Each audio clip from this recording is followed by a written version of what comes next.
ಪ್ರೇಂದ್ರ ಪಂಚಾಯತಿಗೆ ಮತ್ತೆ ಸ್ವಾಗತ.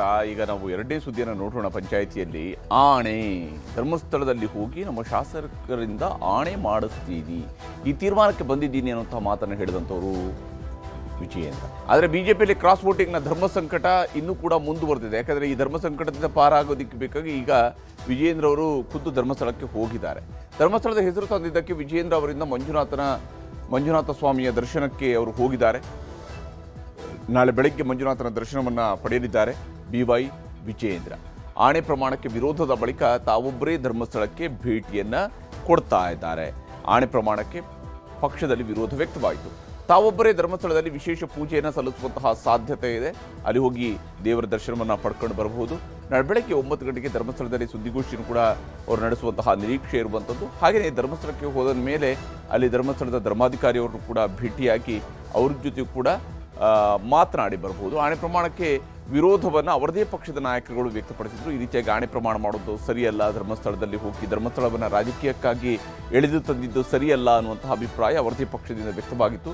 ಪಕ್ಷದಲ್ಲೇ ಅಸಮಾಧಾನ ಹಿನ್ನೆಲೆಯಲ್ಲಿ ಆಣೆ ಪ್ರಮಾಣವನ್ನು ಕೈಬಿಡುವಂತಹ ನಿರ್ಧಾರಕ್ಕೆ ವಿಜಯೇಂದ್ರ ಬಂದಿದ್ರು. ವಿಶೇಷವಾಗಿ ಈ ಮಧ್ಯೆ ಧರ್ಮಸ್ಥಳಕ್ಕೆ ತೆರಳಿ ಡಾಕ್ಟರ್ ವೀರೇಂದ್ರ ಹೆಗ್ಗಡೆ ಅವರ ಜೊತೆ ಕೂಡ ಧರ್ಮಾಧಿಕಾರಿಗಳ ಜೊತೆ ಕೂಡ ಅವರು ಮಾತುಕತೆಯನ್ನು ನಡೆಸಬಹುದು. ಧರ್ಮಸ್ಥಳದ ಹೆಸರನ್ನು ಎಳೆದು ತಂದಿದ್ದರ ಬಗ್ಗೆ ಅವ್ರಿಗೂ ಕೂಡ ಒಂದು ಸ್ಪಷ್ಟನೆಯನ್ನು ನೀಡುವಂತಹ ಸಾಧ್ಯತೆ ಇದೆ. ಆಣೆ ಪ್ರಮಾಣ ವಿವಾದಕ್ಕೆ ವಿಜಯೇಂದ್ರ ತೆರೆ ಎಳೆಯುವಂತಹ ನಿರೀಕ್ಷೆ ಈಗ ಇರುವಂಥದ್ದು. ವಿಶೇಷವಾಗಿ ಈ ವಿಚಾರಕ್ಕೆ ಸಂಬಂಧಪಟ್ಟಂತೆ ಈಗಾಗಲೇ ಇನ್ನೂ ಒಂದು ಅಂಶ ಇದೆ. ಈ ಕ್ರಾಸ್ ವೋಟಿಂಗ್ನಿಂದಾಗಿ ಈ ಎರಡು ಜನರ ಕುರ್ಚಿಗೆ ಕಂಟಕ ಎದುರಾಗುತ್ತೆ ಅಂತಿತ್ತು. ಆದರೆ ಸದ್ಯಕ್ಕೆ ಅವರು ಸೇಫ್ ಆದಂತೆ ಭಾಸವಾಗ್ತಿದೆ. ನಾಯಕತ್ವ ಬದಲಾವಣೆ ವದಂತಿಗೆ ಅಶೋಕ್ ಅವರು ಸ್ಪಷ್ಟನೆಯನ್ನು ಕೊಟ್ಟಿದ್ದಾರೆ. ದೆಹಲಿಗೆ ಹೋಗಿ ಹೈಕಮಾಂಡ್ಗೆ ವರದಿ ಕೊಟ್ಟಿದ್ದೇವೆ ಅನ್ನುವಂತಹ ಮಾತನ್ನು ಹೇಳ್ತಾನೆ ಈ ವಿಚಾರಕ್ಕೆ ಸಂಬಂಧಪಟ್ಟಂತೆ ಅಡ್ಡ ಮತದಾನದ ಬಗ್ಗೆ ಹೈಕಮಾಂಡ್ನವರು ಕೂಡ ತನಿಖೆಯನ್ನು ಮಾಡ್ತಾ ಇದ್ದಾರೆ. ಸೂಕ್ತ ಸಂದರ್ಭದಲ್ಲಿ ಯಾರೆಲ್ಲ ಅಡ್ಡ ಮತದಾನ ಮಾಡಿದಾರೋ ಅಂತಹ ಶಾಸಕರ ವಿರುದ್ಧ ಕ್ರಮಗಳು ಹಾಗೆ ಆಗ್ತವೆ ಅನ್ನೋದು ಅಶೋಕ್ ಅವರ ವಿಶ್ವಾಸ. ಸದ್ಯಕ್ಕೆ ನಾಯಕತ್ವ ಬದಲಾವಣೆ ಎಲ್ಲ ಭ್ರಮೆ ಅಷ್ಟೇ ಅಂತೇಳಿ ಹೇಳಿದ್ದಾರೆ. ಅದು ಕೇವಲ ಭ್ರಮೆ ಅಂತ ಹೇಳ್ತಾ ಇದ್ದಾರೆ. ವಿಜಯೇಂದ್ರ ಧರ್ಮಸ್ಥಳ ಪ್ರವಾಸ ಅವರ ವೈಯಕ್ತಿಕ ಅಂತ ಹೇಳಿ ಅಶೋಕ್ ಅವರು ಸ್ಪಷ್ಟನೆಯನ್ನು ಕೊಟ್ಟಿದ್ದಾರೆ. ಅಶೋಕ್ ಅವರ ಮಾತುಗಳನ್ನು ನಿಮಗೆ ತೋರಿಸ್ತೀನಿ. ರಾಜ್ಯಾಧ್ಯಕ್ಷರು ಬದಲಾಗ್ಬೋದು, ವಿಪಕ್ಷ ನಾಯಕರು ಬದಲಾಗ್ಬೋದು ಅನ್ನೋದು ನೇರವಾಗಿ ಒಂದಷ್ಟು ಚರ್ಚೆಗಳಾಗ್ತಾ ಇದೆ. ಸತ್ಯನ ಹೇಗೆ? ಅದು ನಿಮ್ಮ ಭ್ರಮೆ ಅಷ್ಟೇ. ಭ್ರಮೆಗೆಲ್ಲ ನಾನು ಉತ್ತರ ಕೊಡಲ್ಲ. ದೆಹಲಿಯಲ್ಲಿ ನಾವು ಹೋಗಿ ಭೇಟಿ ಮಾಡಿ ಅವ್ರಿಗೆ ವಿಸ್ತೃತವಾಗಿ ಅವರು ನಮಗಿಂತ ಅವರು ಜಾಸ್ತಿ ಮಾಹಿತಿಗಳನ್ನು ತರಿಸ್ಕೊಂಡಿದ್ದಾರೆ. ಯಾವ ಸಮಯದಲ್ಲಿ ಕ್ರಮ ತೆಗೆದುಕೊಳ್ಬೇಕು ಅದ್ರ ಮೇಲೆ ಕ್ರಮ ತೆಗೆದುಕೊಳ್ತೀರಿ. ಈ ಥರ ಮಾಡಿದಂಥ ವ್ಯಕ್ತಿಗಳನ್ನು ಯಾವುದೇ ಕಾರಣಕ್ಕೂ ಸುಮ್ಮನೆ ಬಿಡಲ್ಲ ಅಂತ ಹೇಳಿದ್ದಾರೆ. ಯಾವ ಸಮಯ ಏನು ಅನ್ನೋದನ್ನು ನಿಗದಿ ಮಾಡಿಲ್ಲ. ಧರ್ಮಸ್ಥಳ ವಿಚಾರ ಇಲ್ಲ. ಏನೇ ಇದ್ರೂ ಕೂಡ ಪಾರ್ಟಿ ಈಗ S.T. ಸೋಮಶೇಖರ್ ಅವ್ರ ಬಗ್ಗೆ ಏನು ಕ್ರಮ, ಅವರು ಪಾರ್ಟಿ ವಿರುದ್ಧ ಚಟುವಟಿಕೆ ಮಾಡಿದಾಗ ಏನು ಕ್ರಮ ಹಂಗೆ ಆಯಿತು, ಅದೇ ಥರ ಇದನ್ನು ಕ್ರಮ ಹಾಗೆ ಆಗುತ್ತೆ. ಅದಕ್ಕೇನು ಹೊಸ ಆಯಾಮ ಏನಿಲ್ಲ. ರಾಜ್ಯಾಧ್ಯಕ್ಷರು ಹೋಗ್ತಾ ಇದ್ದಾರಲ್ಲ ಸರ್, ಏನಕ್ಕೆ ಅಂತ ಗೊತ್ತಿಲ್ಲ ನನಗೆ. ಇಲ್ಲ, ಅದೇ ಆ ಥರದ್ದು ಯಾವುದಿಲ್ಲ. ವೈಯಕ್ತಿಕ ಅದು. ಹೀಗೆ ಧರ್ಮಸ್ಥಳಕ್ಕೆ ಹೋಗೋದು ವೈಯಕ್ತಿಕ ವಿಜಯೇಂದ್ರ ಅವರ ವಿಚಾರ ಅಂತೇಳಿ. ಮತ್ತೊಂದು ಕಡೆ S.T. ಸೋಮಶೇಖರ್ ಅವರು ಇವತ್ತು ಶೋಭಾ ಕರಂದ್ಲಾಜೆ ಅವರ ವಿರುದ್ಧ ಆರೋಪಗಳನ್ನು ಮಾಡಿದ್ದಾರೆ. ಕೇಂದ್ರ ಸಚಿವೆ ಶೋಭಾ ಕರಂದ್ಲಾಜೆ ವಿರುದ್ಧ S.T. ಸೋಮಶೇಖರ್ ಅವರು ಕಿಡಿಕಾರಿದ್ದಾರೆ. ಈಗಾಗಲೇ S.T. ಸೋಮಶೇಖರ್ ಅವರ ಬಗ್ಗೆ ಶೋಭಾ ಅವರು ಕೂಡ ಮಾತನಾಡಿದರು. ಬಿಜೆಪಿಯವರ ಆಂತರಿಕ ಬೆಳವಣಿಗೆಗೆ ಶೋಭಾ ಕರಂದ್ಲಾಜೆ ಅವರೇ ಕಾರಣ ಅಂತ ಹೇಳಿ S.T. ಸೋಮಶೇಖರ್ ಹೇಳ್ತಾ ಇದ್ದಾರೆ.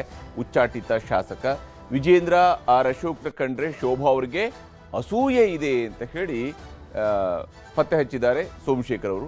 ಇಬ್ಬರಿಗೂ ಕೆಟ್ಟ ಹೆಸರು ತರಬೇಕು ಅಂತ ಹೇಳಿ ಕೆಲಸ ಮಾಡ್ತಿದ್ದಾರಂತೆ ಶೋಭಾ ಕರಂದ್ಲಾಜೆ ಅವರು. ಅದರ ಭಾಗವಾಗಿ ಇವರನ್ನು ರಾಜಕೀಯದಲ್ಲಿ ಮುಗಿಸಿ ತಾನು ಮೇಲೆ ಬರಬಹುದು ಅನ್ನುವಂತಹ ಮನಸ್ಥಿತಿಯಲ್ಲಿ ಶೋಭಾ ಕರಂದ್ಲಾಜೆ ಅವರು ಇದ್ದಾರೆ ಅಂತ ಹೇಳುವಂಥದ್ದು ಸೋಮಶೇಖರ್ ಅವರ ವ್ಯಾಖ್ಯಾನ. ಶಾಸಕರ ಬದಲು ಶೋಭಾ ಕರಂದ್ಲಾಜೆ ಅವರನ್ನು ಕರೆದೊಯ್ದು ಆಣೆ ಪ್ರಮಾಣ ಮಾಡಿಸಲಿ ಅಂತೇಳಿ ಅವರು ಒಂದು ಸಲಹೆಯನ್ನು ಕೂಡ ಬಿಜೆಪಿಯ ರಾಜ್ಯಾಧ್ಯಕ್ಷರಿಗೆ ಕೊಟ್ಟಿದ್ದಾರೆ. ಕೇಂದ್ರ ಸಚಿವೆಯಾಗಿ ಒಂದು ಕ್ಷೇತ್ರ ಅಭಿವೃದ್ಧಿಯನ್ನು ಮಾಡೋದಕ್ಕೆ ಅವರ ಕೈಲಿ ಆಗಿಲ್ಲ ಅಂತ ಹೇಳಿ ಆಕ್ರೋಶವನ್ನು ಕೂಡ ವ್ಯಕ್ತಪಡಿಸಿದ್ದಾರೆ S.T. ಸೋಮಶೇಖರ್ ಅವರು ಏನು ಹೇಳಿದ್ದಾರೆ ಅಂತ ನಿಮ್ಗೆ ತೋರಿಸ್ತೀನಿ. ನಮಗೆ ವಿಜೇಂದ್ರ ಕಂಡ್ರು ಅಸೂಯೆ. ಅಧ್ಯಕ್ಷ ಆಗಿರ್ತಕ್ಕಂಥದ್ದು ಶೋಭಾ ಮೇಡಮ್ ಸಹಿಸಕ್ಕಾಗ್ತಾ ಇಲ್ಲ. ಅದೇ ರೀತಿಯಲ್ಲಿ ಅಶೋಕ್ ಅವರಿಗೂ ಕೂಡ ವಿರೋಧ ಪಕ್ಷದ ನಾಯಕ ಆಗಿರ್ತಕ್ಕಂಥದ್ದು ಶೋಭಾ ಕರಂದ್ಲಾಜೆಗೆ ಅಸೂಯೆ. ಇವರಿಬ್ಬರನ್ನೂ ಕೂಡ ಏನಾದರೂ ಮಾಡಿ ಕೆಟ್ಟ ಹೆಸರು ತರಬೇಕು ಅಂತಕ್ಕಂಥ ದುರಾಲೋಚನೆಯನ್ನು ಮಾಡಿ ಇವತ್ತೆಲ್ಲ ಏನು ಬೆಳವಣಿಗೆ ಆಗ್ತಾ ಇದೆ, ಈ ಬೆಳವಣಿಗೆಗೆ ಶೋಭಾ ಕರಂದ್ಲಾಜೆ ಮೂಲ ಕಾರಣ. ನಮ್ಮ ಪಾರ್ಟಿ ಅಲ್ಲದೆ ಇರೋರ ಬಗ್ಗೆ ನಾನು ರಿಯಾಕ್ಟ್ ಮಾಡಲ್ಲ. ನಮ್ಮ ಪಾರ್ಟಿಯಲ್ಲಿ ಇದ್ದರೆ ನಾವು ರಿಯಾಕ್ಟ್ ಮಾಡ್ಬೋದು. ನಮ್ಮ ಪಾರ್ಟಿ ಅಲ್ದವ್ರಿಗೆ ನಾನೇ ಕೇಂದ್ರ ಸಚಿವರೇ ಕಾರಣ ಇದಕ್ಕೆಲ್ಲ ಬೇರೆ. ಅವ್ರು ನಮ್ಮ ಕೇಂದ್ರದ ನಾಯಕರು, ಅವ್ರು ಏನು ಹೇಳಿದಾರೋ ಅದು ಕರೆಕ್ಟ್ ಇರ್ತದೆ. ಹೀಗೆ ಇಲ್ಲಿ ಆರೋಪ ಪ್ರತ್ಯಾರೋಪಗಳು ಒಂದು ಭಾಗ, ಆದರೆ ಎಲ್ಲಕ್ಕಿಂತ ಮುಖ್ಯವಾಗಿ ಕುತೂಹಲದಿಂದ ಎದುರು ನೋಡ್ತಾ ಇರುವಂಥದ್ದು ಧರ್ಮಸ್ಥಳಕ್ಕೆ ಹೋಗಿರ್ತಕ್ಕಂತಹ BY ವಿಜಯೇಂದ್ರ ಅವರು ನಾಳೆ ಏನು ಮಾಡ್ತಾರೆ? ಕೇವಲ ಪೂಜೆ ಸಲ್ಲಿಸಿ ಬರ್ತಾರಾ, ದೇವರ ದರ್ಶನವನ್ನು ಪಡ್ಕೊಂಡು ಬರ್ತಾರಾ, ಧರ್ಮಾಧಿಕಾರಿಯವರನ್ನು ಭೇಟಿಯಾಗಿ ಬರ್ತಾರಾ, ಅಥವಾ ಈ ಆಣೆ ಪ್ರಮಾಣದ ಪ್ರಸ್ತಾಪ ಮಾಡಿರೋ ವಿಚಾರಕ್ಕೆ ಏನಾದರೂ ಸ್ಪಷ್ಟನೆಯನ್ನು ಧರ್ಮಸ್ಥಳದ ನೆಲದಲ್ಲಿ ನಿಂತು ಮಾತನಾಡ್ತಾರಾ? ಎಲ್ಲ ಕುತೂಹಲವೂ ಕೂಡ ಇರುವಂಥದ್ದು ಅವರ ಧರ್ಮಸ್ಥಳದ ಭೇಟಿಯ ಬಗ್ಗೆ. ಒಟ್ಟಿನಲ್ಲಿ ಭಾರತೀಯ ಜನತಾ ಪಕ್ಷದವರು ಶಾಸಕರ ಕೈಯಿಂದ ಆಣೆ ಮಾಡಿಸುವುದನ್ನು ಕೈಬಿಟ್ಟಿದ್ದಾರೆ. ಆದರೆ ಅಧ್ಯಕ್ಷರೇ ಹೋಗಿರೋದ್ರಿಂದಾಗಿ ಈ ಆಣೆ ಪ್ರಮಾಣದ ವಿಚಾರಗಳಿಗೆ ಒಂದಿಷ್ಟು ಸ್ಪಷ್ಟತೆ ಸಿಗಬಹುದು ಮತ್ತು ಈ ಆಣೆ ಪ್ರಮಾಣದ ವಿಚಾರಗಳನ್ನು ಇಲ್ಲಿಗೆ ಕ್ಲೋಸ್ ಮಾಡುವಂತಹ ಪ್ರಯತ್ನವನ್ನು ಕೂಡ BJP ನಾಯಕರುಗಳು ಮಾಡಬಹುದು. ಇದಾಗಿತ್ತು ಇವತ್ತಿನ ಪಂಚಾಯಿತಿ.